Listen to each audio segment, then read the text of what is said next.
And this clinical teaching brings together a learning triad involving the clinician, the students, and the patient in a particular clinical environment. Right? And there are some specifications of this learning triad.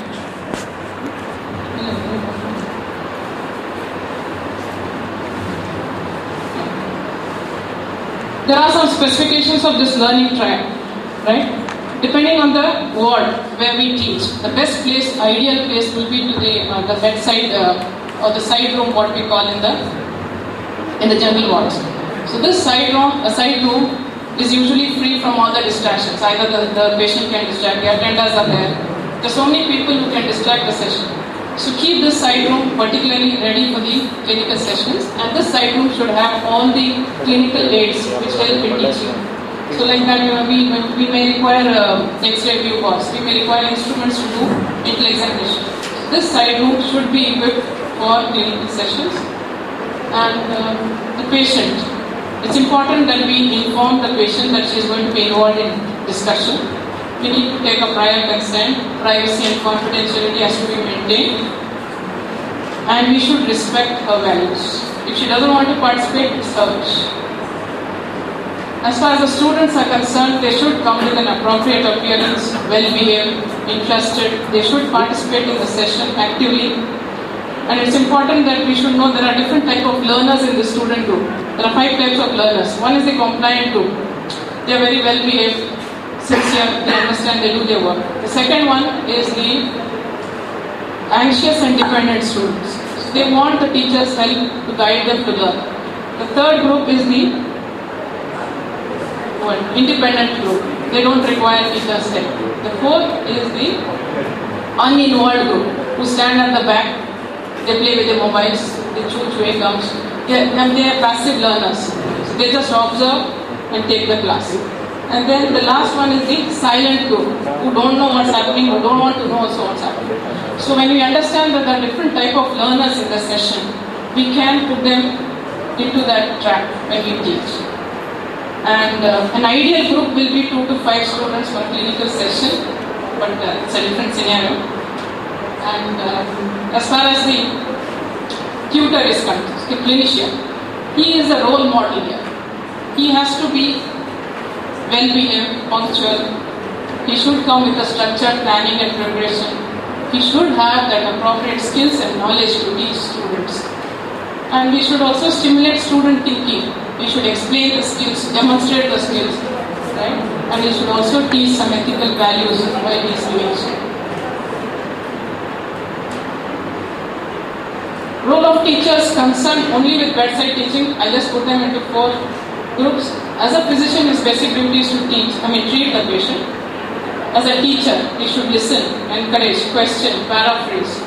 As a supervisor, what he does, he demonstrates the procedures, gives hands-on experience, he observes, gives feedback to the students. As a person, he should make the students more comfortable to express their views, ideas and thoughts. What are the techniques of doing bedside teaching? Teaching is just based on patient data. There should not be any deviations. Time limit should be set. You cannot go on with teaching on and on. And these bedside clinics should be with a concern for patients. Basic courtesy values have to be maintained when we are doing sessions. We should inform the patient, explain the procedure before you perform, adequate exposure. You should involve the patient in the discussion. So the patient, the tutor, and the student is involved in the clinical discussions. And you should thank the patient before you leave. And you should use bedside teaching to demonstrate practical and medical procedures. If this goes by the old saying, you see one, you do one, you teach one, and do many more. To give learners feedback, we need to give either it's a positive feedback or a negative feedback. If it's a positive feedback, you are encouraging students and you are bringing up the good behavior in that person. In negative feedback, you want to change that bad behavior, right? And this can be summarized with this flowchart where the session begins outside the room. You need to brief the students, take permission from the patient to enter the patient's room. Then you introduce yourself to the patient. Take the history taking and the examination is done by the students. Then the discussion goes on with the clinician. Next, you finish the session, thank the patient, leave the room. Outside the room, you're going to summarize and brief the students what all is happened. Right? And then you disperse. The students have to follow up the patient, evaluate and report. Right? And delivery strategies can be explained by the Cox cycle. It has two linked cycles. There's an experience cycle, there's an explanation cycle. In the experience cycle, there's a preparation, initial preparation. You need to prepare the students for the session. You tell them today's class will be probably on obstetric emergencies. We are going to teach you about a case of postpartum hemorrhage. So you prepare the patients, you prepare the students and send them to the respective wards. Probably they have to go to the labor room. There's a patient who had BPH last night. You will brief the students about the case. Clinical encounter is they examine this patient. They take the history, they do the physical examination, then the session goes on, then debriefing. Next time, if the students happen to see a similar case, what they do, they start reflecting on the previous experience, so their knowledge gets triggered. They start working on the previous experiences. So this experience and explanation is a continuous learning process which maximizes student learning. What are the outcomes of bedside teaching?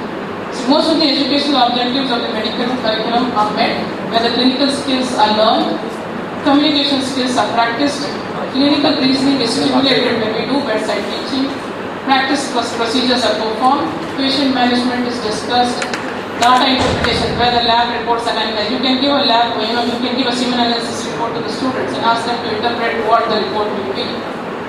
Professional skill development happens with bedside teaching, attitudes and ethics are learned. We cannot teach aptitudes and skills by just reading textbooks. We need to have clinical sessions for it. To summarize the educational objectives of doing bedside teaching, it is just performance of tasks. What has to be learned? Who teaches these tasks? Approach to tasks. With that, we are learning professionalism. There are 4 models of doing bedside teaching. The first model is a demonstrator model. It's like demonstration, small group demonstration, where the clinician takes the history, demonstrates all the procedures on his own and is teaching the students at the same time. In the second tutor model, he stands at the side. The students are doing their work with supervision and he corrects them as and when required. In the observer model, he is standing at the other side of the bed. The students are doing their work. After the discussion, after the examination, the clinician will then give feedback on what all went wrong during the session. In the report back model, the students are doing unsupervised. They don't have the clinician with them. They finish their physical examination, they do the history taking, then they go to the clinician's room or the seminar room for discussion. This is not an ideal method, of course. There are some problems of bedside teaching. Nobody knows what are the clear objectives and explanations. Teaching is pitched at the wrong level. We just go on monotonously, do our work and get out. Whether they learn or don't learn is irrespective. There are some passive learners also. People standing at the back, they just observe, they are not learning. There's inadequate supervision and feedback. We never take feedback from students. When we don't know what we have thought, whether it's right or wrong, whether they understand or don't understand, it is irrespective. We teach, sometimes we teach by accumulation. We criticize patients. We criticize students while we teach. It may not be taken in a right manner. There's no informed consent sought from patients. There's lack of respect for privacy and dignity of patients. Then there's non-alignment with the rest of curriculum. Teaching is something different, what is required is totally different. And what are the organizational challenges? Busy clinicians don't have enough time for clinical teaching. There are some competing demands, clinical and administrative. These clinical demands happen when there is a disparity between the needs of patients and needs of the students. Planning is at times very difficult. You plan something and it works out something else. There are very few patients or there are increasing number of students, under-resourced facilities, clinical environment is not teaching friendly. So many people crowding on one patient, how will that patient feel in the particular product? Of course, there are more rewards in recognition for teachers. How to make this bedside teaching more effective? Before you start a clinical teaching session, you need to know who are the students, how much they can understand, how much we need to teach, when to stop. Because there are an undergraduate batch, there is a postgraduate batch. You need to check their level of understanding. You cannot dump things on them. They will not understand. And you need to give information in small manageable amounts. You need to teach only what is required for that session. You need to put things in a broader context. Suppose you're teaching a case of menstrual abnormality. So suppose they don't understand the physics or the basic physiology of menstruation, you can expand on that. Tell them what's the physiology so that they understand better. So that's the meaning where you put things in a broader context when appropriate. Summarize periodically. I mean, this is just to get back those sleeping people, make them more active, keep them more alert. What we do is, suppose we're taking, like, for example, we're taking a case of gestational diabetes in pregnancy. So we tell them these are the screening tests for diabetes in pregnancy. You need to stop for 1 minute, ask one person, maybe the person is standing at the back, because they usually play. You ask them to just repeat what are the screening tests. In the meantime, what you're making them more alert, so they also know. A question can be put up sometime, we need to be more alert. That's how you need to summarize periodically, so that they are keeping their attention going. Always have a take-home message. You need to summarize at the end of the session, right? And you need to ask the students to give feedback, what has been learned, or whether we can improve the clinics in any way. Now this feedback we can give to the students. Students can give feedback to the teachers, or a colleague, a critic colleague who is observing your teaching session. He or she can give feedback to the person who is teaching. This feedback to the student, when we give feedback, this goes with the acronym BEST. B stands for behavior. You assess their behavior in treating or giving safe and competent patient care. E is encouragement. You encourage students to improve their skills. Specific feedback is, here we have to comment. When we comment or give feedback, you should make sure you put the positive comments first. You can tell the student, you have done well with history taking, but your clinical examination is a bit bizarre, you need to modify. And this should be a timely feedback. You should give the feedback then and there, or probably after the discussion. You can't come back after 3 days and say, okay, you did that thing wrong, because the recent memory fades off by then. So make sure that you give timely feedback. And the students also can give feedback to the teachers where we can modify our teaching approach. And feedback can also come from a colleague who is observing the teaching, and this helps us to improve our teaching performance. To summarize, bedside clinics help us to teach psychomotor skills and develop interpersonal relationships. Some basic steps to improve bedside teaching. There is a pre-session where we need to prepare and plan for the session. We need to orient ourselves for the teaching session. In the clinics, we need to introduce ourselves to the patient. Patient has to be introduced to the students. There is interaction, observation, instruction, summarizing at the end. In the post session, debriefing, feedback, and reflection. So, ultimately, a good consultant is accessible, approachable, and friendly with the power of a God, patience of a saint, and the sense of humor of an undergraduate. Thank you. We have a role play on an ideal teaching session and a non-ideal teaching session. You can just have a look. The non-ideal ones is what they regularly do. It's not difficult for them to play that. And we will be doing the role play. They come at 10:15. They start doing all their work. They discuss everything what happened last night.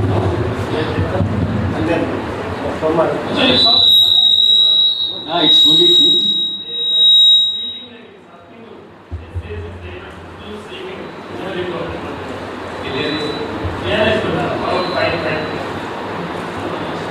Listen, I is coming and development and be ready with relationships.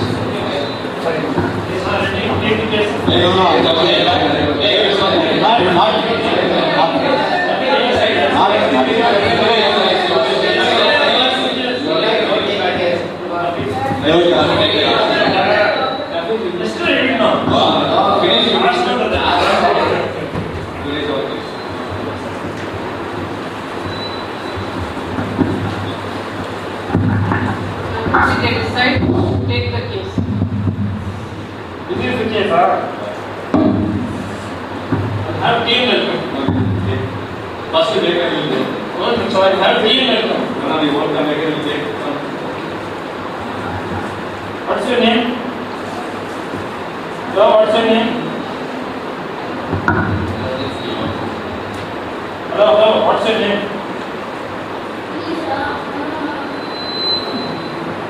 Your parent name?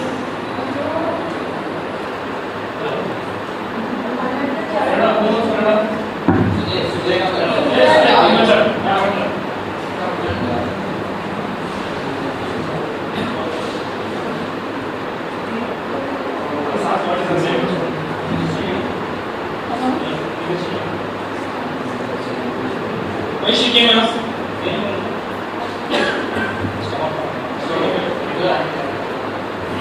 She saying stomach pain and saying what is going on?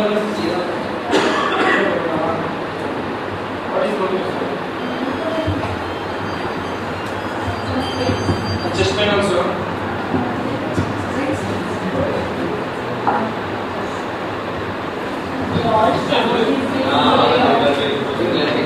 You see the cases on the bed of okay. See that some cases.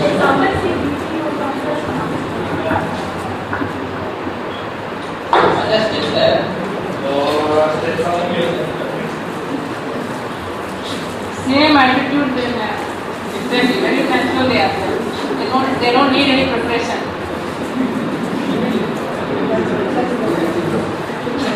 You take the case sheet, just copy, get ready.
Looking like mask or something.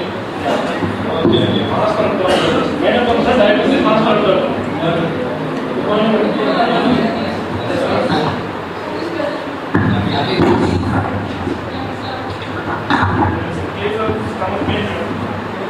Name, age, please. Name is Sukanya. 18 years.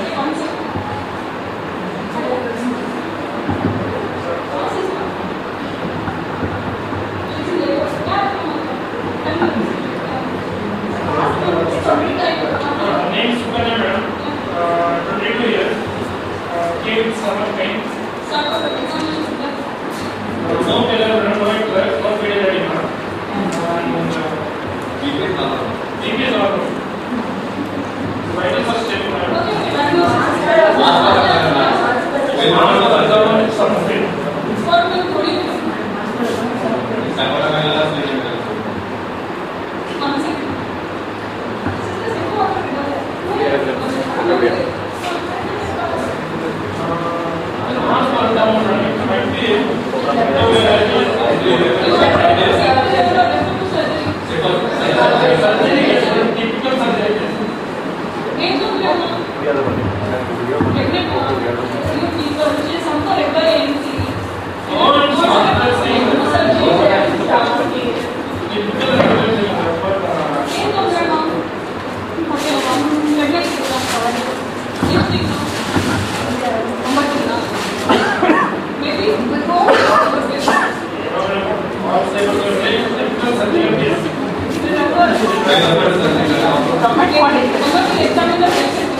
Yeah, we have the nice session rather.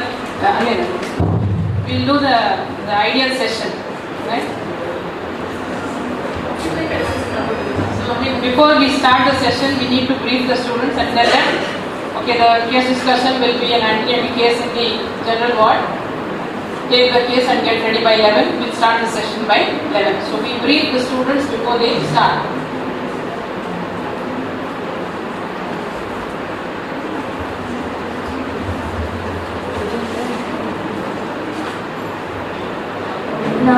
ನಾವು final year students ನಿಮ್ಮನ್ನು ಪರೀಕ್ಷೆ ಮಾಡಿ ನೋಡ್ತೀವಿ. ಏನು ನಿಮ್ಮ ಹೆಸರು, ಎಷ್ಟು ವಯಸ್ಸು, ಏನು ತೊಂದರೆ ಅಂತ ಬಂದಿದ್ರಿ, ಬರೀ ಹೊಟ್ಟೆ ನೋವಾ ಬೇರೆ ಏನಾದರೂ ಇದೆಯಾ, ಮುಂಚೆ ಹಾಸ್ಪಿಟ್ಲಿಗೆ ತೋರಿಸ್ಕೊಂಡಿದ್ದೆ, ರೆಗ್ಯುಲರ್ ಚೆಕಪ್ಪ, ಎಷ್ಟು ಸಲ ಮಾಡಿಸ್ಕೊಂಡಿದ್ದೀರಾ, ಮತ್ತು ಮುಂಚೆ ಏನಾದರೂ ಪ್ರೆಗ್ನೆಂಟ್ ಆಗಿ ಮಗು ಏನಾದರೂ ಅಬೋರ್ಷನ್ ಏನೋ ಆಗಿಲ್ಲ. ನಿಮಗೆ ಮಗು ಮಿಸ್ ಕಾಡೋದು ಗೊತ್ತಾಗ್ತಾ ಇದೆಯಾ, ಏನಾದರೂ ಬಿಳಿ ಮುಟ್ಟು ಹೋಗೋದು ಅಥವಾ ಕೆಂಪು ಮುಟ್ಟು ಏನಾದರೂ ಕಾಣಿಸ್ಕೊತಿದ್ಯಾ, ಹಿಂದೆ ನೋವು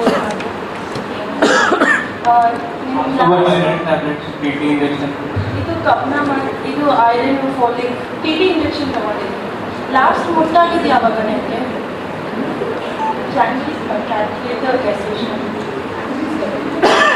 39 weeks ಗೆಸ್ಟೇಷನ್. ಮಲ್ಕೊಳ್ಳಿ, ನೀವು ಪರೀಕ್ಷೆ ಮಾಡ್ತೀವಿ.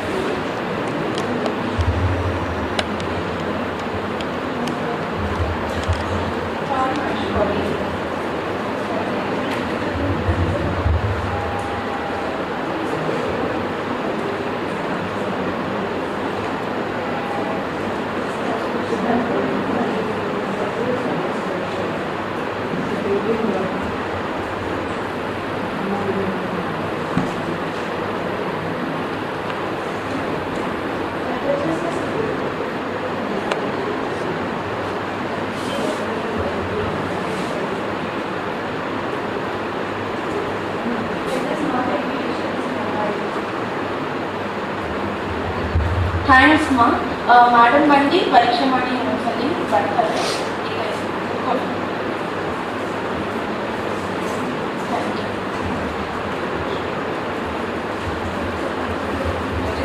For this session, the student is supposed to enter at the right time, do the discussion, and then they discuss. I hope you can make the cross difference between the two. Thank you for facing this thing.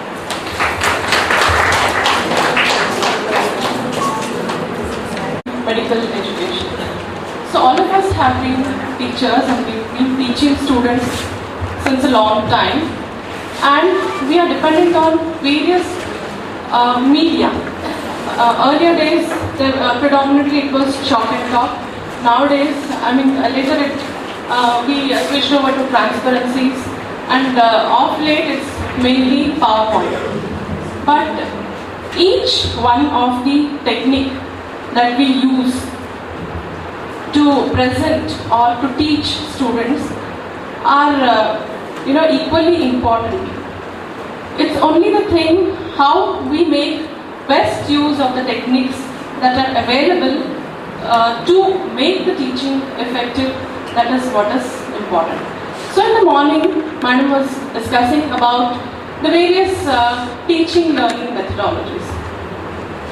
And to list a few, all of you actively involved in telling out how many teaching learning methodologies are available and what all means we could stick on to. So, with all these media or the methods available, what do we expect out of it? What do we expect out of all these teaching medias that are available? Anybody?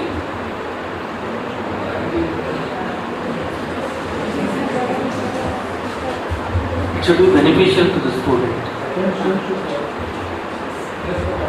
Yes, it should be beneficial to the students. Anybody from that group? Yes, clarity in presentation. We want the presentation to be very good, clear, and understandable to the students. So, with various educational experiences that are available and that have been discussed in the previous sessions, like simple ones like hands-on apprenticeship, which we considered as really good, then role play, which was just done, then demonstrations, reading printed text, and so many other types of medias that are available. The ultimate thing is we want to achieve an instructional outcome. So we want to get a good outcome or make our teaching effective. So for this, we depend on various types of media. So the question that generally arises in a facilitator, as we call ourselves as, or the instructor, is what do I expect, or what type of media do I expect or try to make so that the learning activity is more effective. So we are always, biased. Should I just go and do a chalk and talk lecture, or should I make PPTs? This is all just, it goes on in our mind before any lecture or teaching process starts. So we start the preparation much earlier than our scheduled time. So we are almost biased, what should be done and what should not be done, which would be the best. So if we look at this Dale's cone of experience, it's called as the Edgar Dale's cone of experience. So here we have the various types of teaching methodologies, and if we observe the degree of abstraction in this cone, at the tip of the cone we have the highest information provided to the students, while the base of the cone is more of motor skills or psychomotor skills. So why should we think of the media that should be selected for any presentation or lecture? Because as we look at this cone, we can say that those teaching methodologies which are integrated with media are more easier for the students to remember, or it registers for a longer time. So the student is able to retain the information for a longer time as compared to mere lectures. So in a lecture, the learner has to make attempts or has to put in efforts to understand the message. So that is more of passive. The learner is not involved in the process and he is a passive observer of what is going on. So that is why he has to put in efforts to understand. If he doesn't put in efforts, he becomes a passive observer in lecture. While in case of other techniques or medias that are available, the student involves himself. Now, it doesn't mean that lectures are bad or role plays or other demonstrations or other things are good. It all depends on the purpose and the situation what we are dealing with. So, whatever is the topic, the purpose and the situation. So, why use media in instruction is the question. So, as we all know, so as a rule, educational experiences that involve the learner physically and that give concrete examples are retained longer than abstract experiences as listening to a lecture. So, out of the lecture, out of the presentation, we expect to make the students gain, attention, present, new concept, revise the older concepts, then enhance the visual elaboration, what we want to demonstrate to the student, then elicit the student response, enhance or retain the knowledge which has been transferred to or the attempt of being transferred to the students. This is what we expect out of the whole thing. So how do we then make good presentations? So does it come on its own? So how do we go about? So we know good presentations just don't happen. It is not a natural gift for all of them. Maybe few of them have that natural gift of being a very good orator, a very good presenter, but for most of us, it is through experience and through practice that we have to learn. So as it is said, it is a blend of both art and science that makes us present a good lecture or any instruction. So there has to be planned learning and practice involved in making any presentation. So just tell a story regarding how to make a good presentation. So there's a story between the Lord and Moses. So in Christianity, there are 10 commandments of good presentation. This is of course for the PowerPoint only, but there's a story when Moses had just finished preparing his presentation and he was just sitting down to rehearse what he had prepared. So when he sat down, Lord just appeared in front of him and asked, "What are you doing with that funny instrument?" So Moses says, I seek to make a presentation because my voice is very low. I'm not very good at presenting, and my audience or students will ask me, "Where is your PPT?" Because without that, they will not understand anything. So I'm trying to rehearse and I seek to make this presentation. Then Lord asks him, "What is there in your hand?" So he says, "It's my wireless mouse, so which I'm going to use it for my presentation." So God says, just cast it on the ground, and Moses just obeys him. So he casts the mouse on the ground and suddenly it becomes a serpent and it disappears. Now Moses is very much in panic. What should I do? God, please send somebody else because I'm not good at presenting and I won't be able to do it. I'm not eloquent. I'm not clear. I won't be able to do it and I'll be totally lost without my presentation. Then God says, or Lord says, who has given the gift to man? Who has made man talk? Isn't it I who have granted the ability to talk? And isn't it I who made him blind or dumb or deaf or whatever? So all these skills are given by me. So you don't worry. So I shall be in your mouth and I shall teach you what you're supposed to talk. So with this story, they say, just as Bible has 10 commandments of a good presentation, what should be done and what should not be done. Similarly, the 10 commandments that go in this particular context, that is use of media, whatever be the media, so one has to be well versed with the 10 points, what we should do and what we should not do. So the first and foremost thing, so God said, talk to your audience, talk to your students before you launch your visuals on the screen. So talk to the audience, that was the first point. Second point, have an eye contact with your students. Do not read your presentation. So that was the third point, have an eye contact primarily with your audience, not with your aids, the audiovisual aids which you are using. So that was the second and the third point. And fourthly, keep the text that you want to display to a minimum. And fifthly, keep a readable font size. So the font size that should be visible in the place you are presenting, so even to the last person. And sixth point, follow the rule of 6 or keep this number of sentences to about 5 to 6. So next he said you should have consistency in your presentation.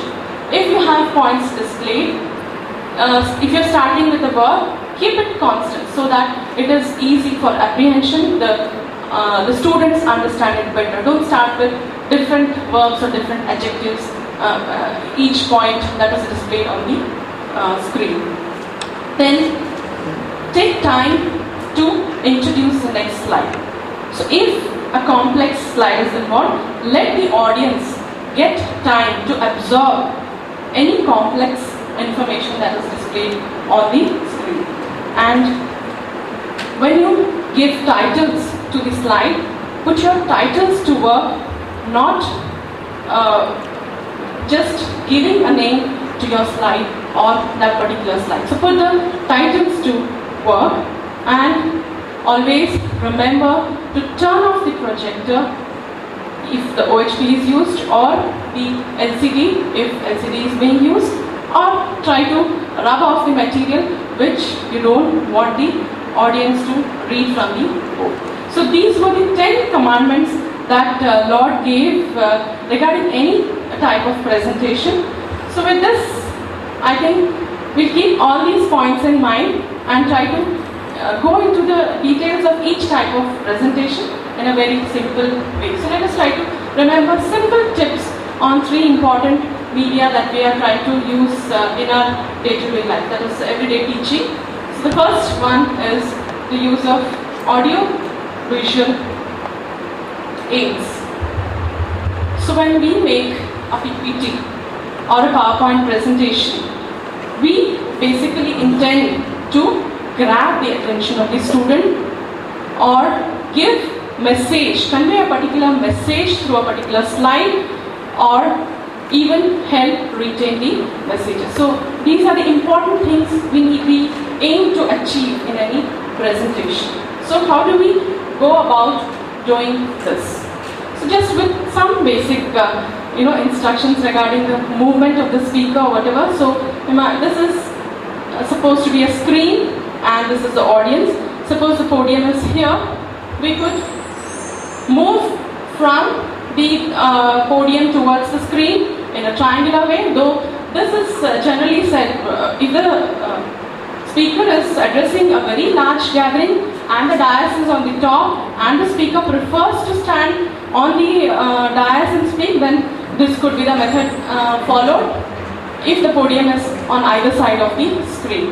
But I think in medical education we never really request or tell anybody to follow this particular rule.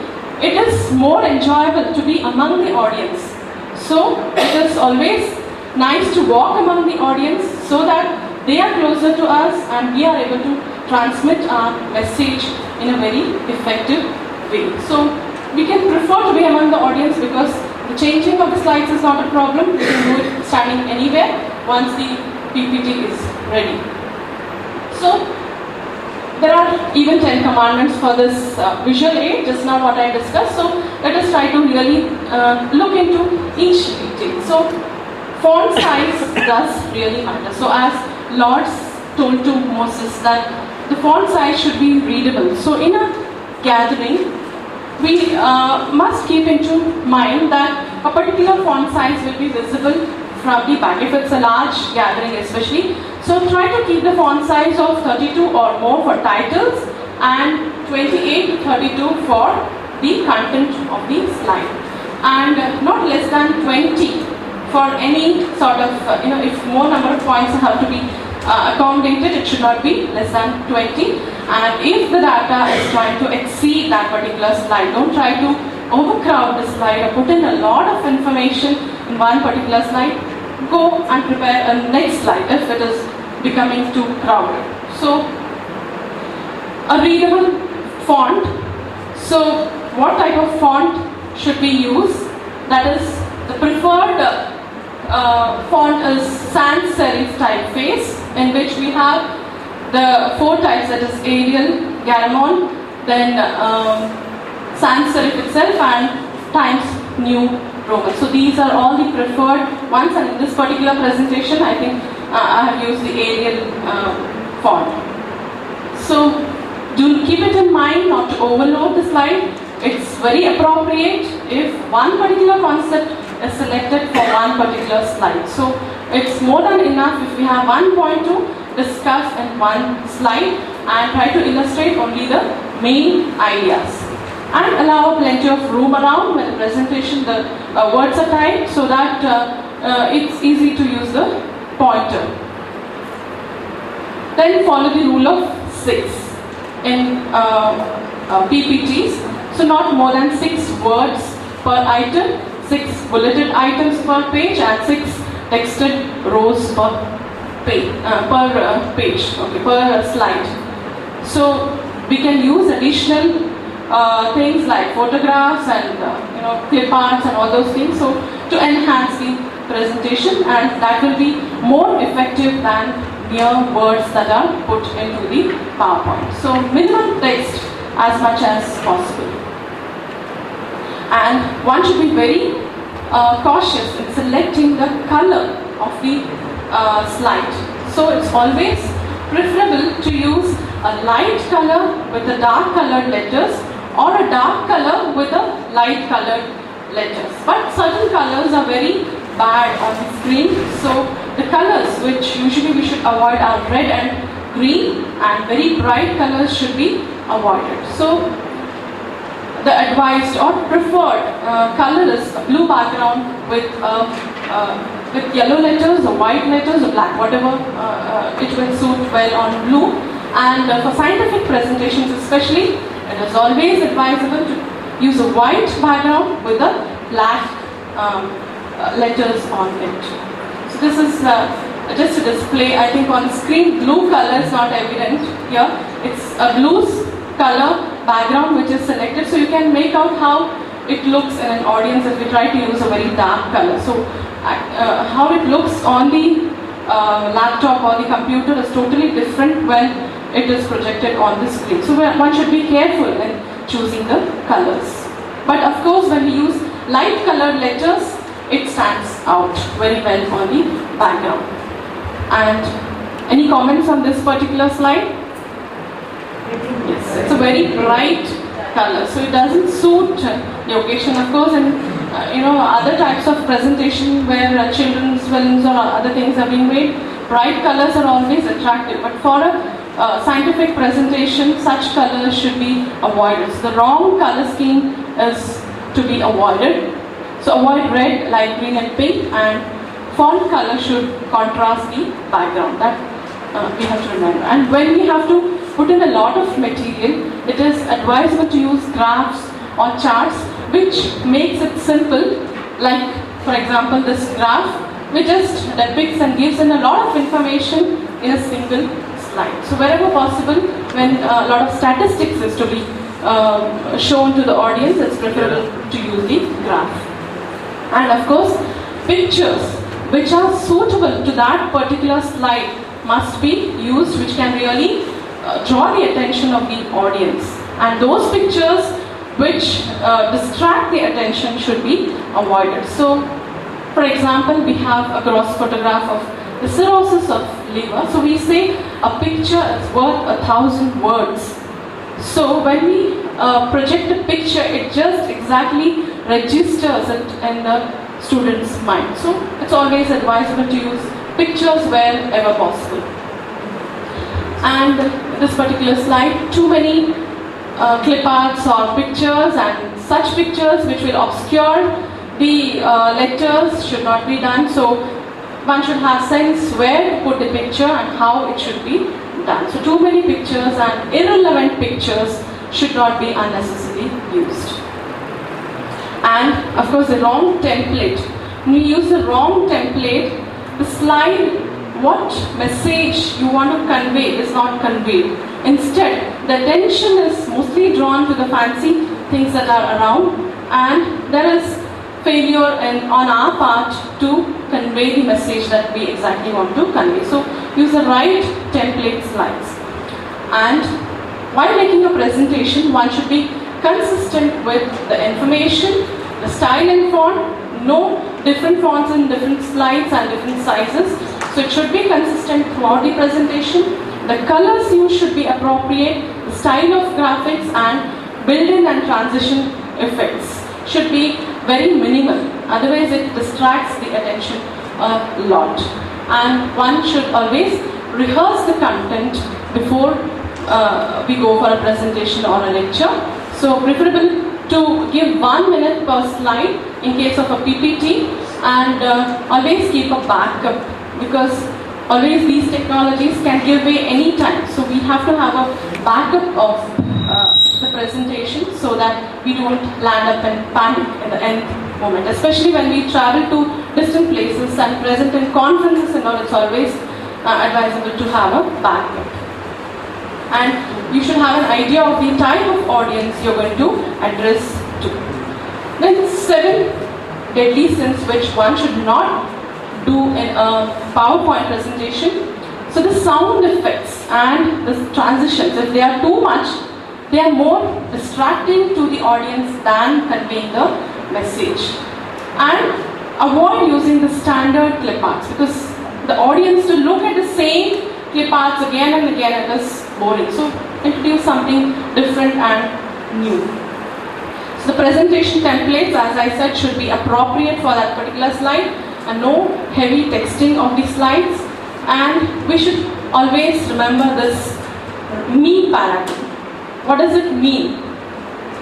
I am speaking to an audience, I am not speaking to myself, so always address the audience, and remember it is the audience who need to be, who are there to take the message that you want to provide. So remember the me paradigm. It's not I talking to myself, I am speaking to the audience or the students or the gathering.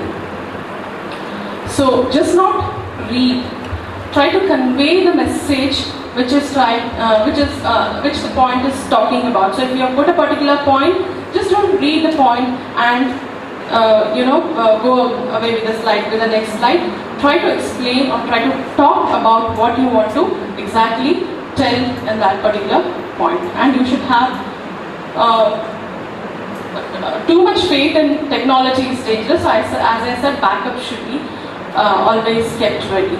So could you comment on this particular slide? Not clear. Yes, so this particular slide is a copy paste from, a photo taken from a text directly transferred onto the slide. So when we try to stretch the photo too much, it gets blurred. So it is not advisable to directly copy paste tables or charts or figures from the text. If it is a real good picture, we should not try to stretch it too much to prevent such a thing happening. And always equipment malfunction, as I said, we should keep the backups ready, and we should familiarize, always know to whom are we going to address, and remember that. So with this, I think I just told the important things that we should follow in our PowerPoint presentation. But there are other means of teaching or other medias to be used. So we'll just try to have a few tips on what are these and how we can improvise upon these presentations. So with this basic knowledge about the presentation, we will try to apply the same points in the OHP as well as the chalk and talk. I think all of you have been provided with 2 sheets. So I want each of the group to just comment on the OHPs that have been provided to you. Or you could come and present and tell what is there in that particular OHP.